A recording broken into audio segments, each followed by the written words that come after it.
Greetings, I'm Noel Dear. Welcome to today's daily devotion. I hope these next few minutes will encourage you as you seek to learn God's Word and abide with Christ.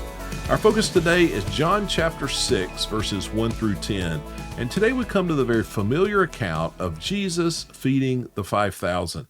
Now, this is the only miracle that takes place in all four Gospels. It's recorded, I should say, in all four Gospels.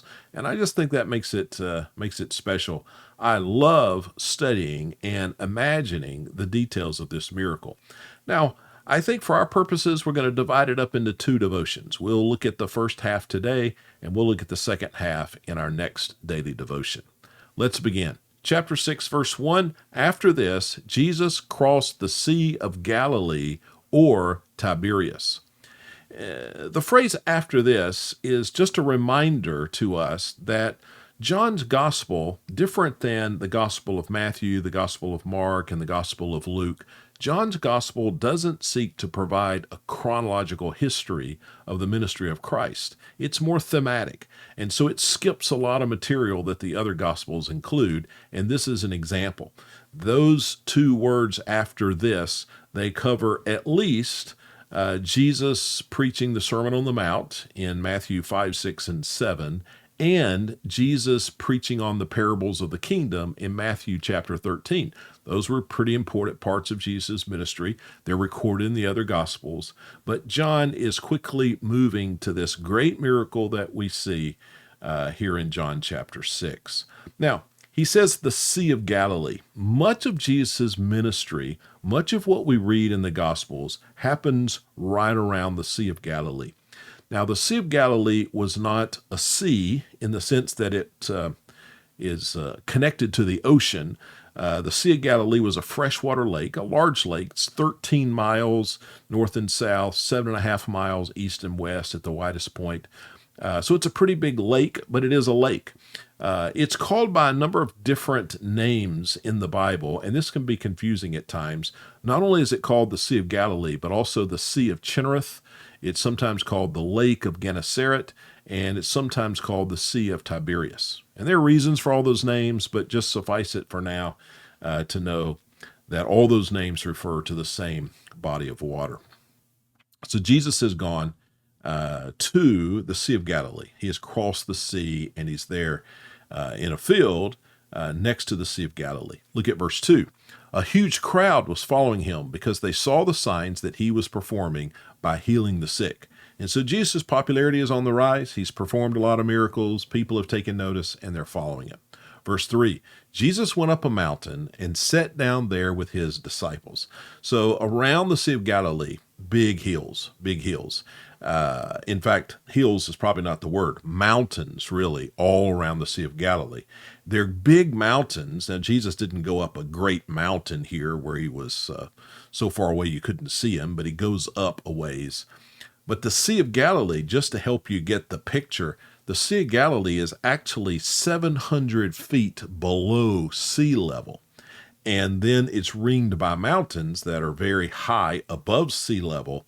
And so it's really in this bowl, if you will, down into the earth. And so Jesus goes up one of these hills a little ways so that he can speak to the people. Verse 4, now the Passover, a Jewish festival, was near in time, not near in location.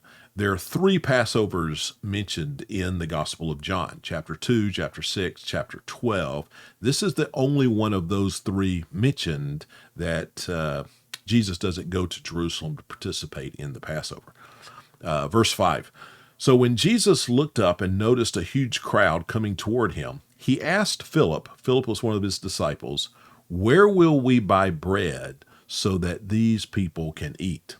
Of course, there were no restaurants in that day, not the way we think of a restaurant anyway, and the people would have traveled a long distance. They couldn't just go back home, drive back home to get some food at the end of the day. They'd be camping there before they could get back home, so food was important. So Jesus sees the crowd coming, and he turns to Philip, and he asks Philip, one of the disciples, how will we feed these people? Now, that was a problem, and if you read all 4 gospel accounts, you'll see that 4 different solutions were proposed. In the Gospel of Mark, it's suggested that they maybe just send the people away. Just say, hey, we can't handle you. We don't have food. Leave us.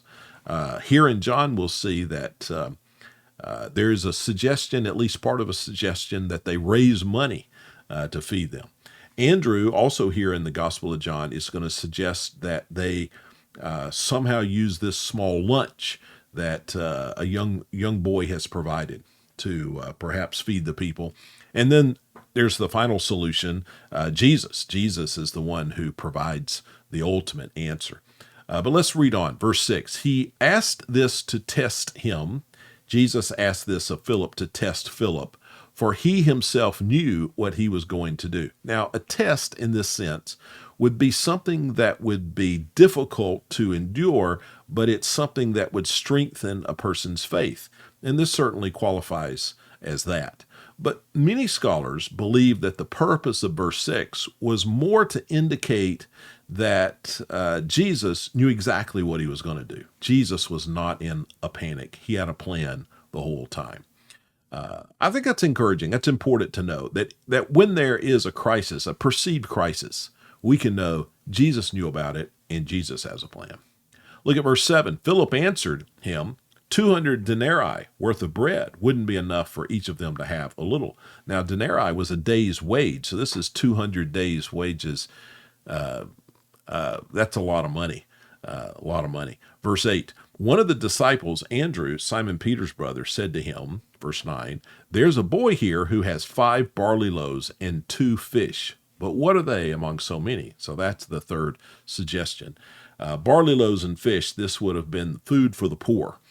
So we know that this boy was from a poor family. Everybody else had apparently eaten their food, but he still had his, and he offers it. Now, we'll come back to that, but notice here that no one has responded in any way that affirmed the power of Jesus to provide.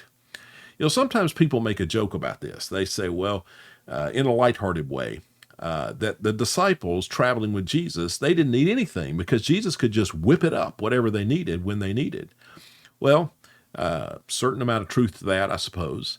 Yet we fail to remember that we too walk with Jesus. And we often make Jesus, appealing to the power of Jesus, our last resort instead of our first resort. That was their last resort. Nobody even mentioned maybe Jesus could bring resolution to this problem. We should make our appeal to Jesus our first plan. But if you know the rest of the story, you know that this little boy's humble lunch becomes a key piece to the miracle that Jesus will perform. So Jesus will take this little lunch, 5 little biscuits, if you will, and a couple of fish and small fish. Jesus will multiply this. But what I want you to notice is that the miracle began with this little boy giving all that he had. Jesus can do amazing things when we just give him everything we have. Did it matter that the boy didn't have very much? No, it didn't matter at all. It only mattered that the boy gave it to Jesus. Would it have been easier for Jesus had the boy had 6 loaves and 3 fish instead of 5 loaves and 2 fish? That wouldn't have been any easier if the boy would have had a little more. Would it have been any harder had the boy only had 4 loaves and 1.5 fish? No.